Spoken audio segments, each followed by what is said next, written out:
সুন্দরী নারীতে শান্তি নাই, বাড়ি গাড়িতে শান্তি নাই, বরং এগুলি দিয়ে অশান্তি আরো বাড়ে। শান্তি কিসে হবে? আসল শান্তি কিসে? ইন্ডাস্ট্রিতে নয়, বাড়িতে নয়, গাড়িতে নয়, সুন্দরী নারীতে নয়। আসল শান্তি হচ্ছে পিস অফ মাইন্ড। সেটা কি? আল্লাহ পাক বলছেন, আলা বিযিকরিল্লাহি তাতমাইন্নুল কুলুব। জেনে রাখো, একমাত্র আমার জিকির, আমার স্মরণ মানুষের অন্তরাত্মাকে ঠান্ডা করে দিতে পারে। সুবহানাল্লাহ। মানুষ যখন আল্লাহ যখন বলে, কি প্রশান্তি, কি প্রশান্তি!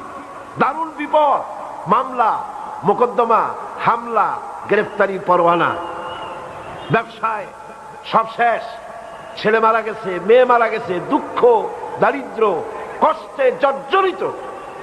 সেই সময় মনের কথা উজাড় করে দিয়ে আল্লাহ পাকের দরবারে চোখ থেকে দুফোঁটা পানি ফেলতে পারলে সেখানে যে তৃপ্তি, এই তৃপ্তি পৃথিবীতে আর কোথাও পাওয়া যায় না।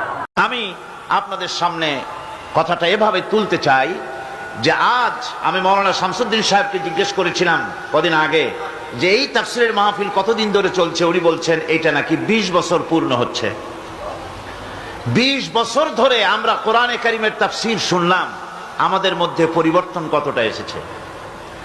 এ জাতির মধ্যে, এ দেশের মানুষের মধ্যে কতটা পরিবর্তন এসেছে, সেটাই সবচাইতে বড় প্রশ্ন।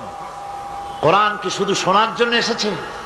কোরআন কি শুধু চুমা খাওয়ার জন্য এসেছে? কোরআন কি শুধু মাথায় রাখার জন্য এসেছে? কোরআন শরীফ কি জন্য এসেছে? আমরা তো শুধু শুনি, চুমা খাই, মাথায় লাগাই, বুকে লাগাই, কিন্তু কোরআন থেকে হেদায়েত গ্রহণ করি না।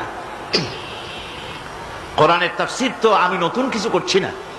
আমি কোরআনে কারীমের খেদমত যারা করেন তাদের মধ্যে, অতীতে যারা খেদমত করেছেন, এখন যারা করছেন, তাদের মধ্যে আমি হচ্ছি তালিবে ইলম, সবচেয়ে ছোট্ট নগণ্য আল্লাহ পাকের এক নগণ্য গোলাম।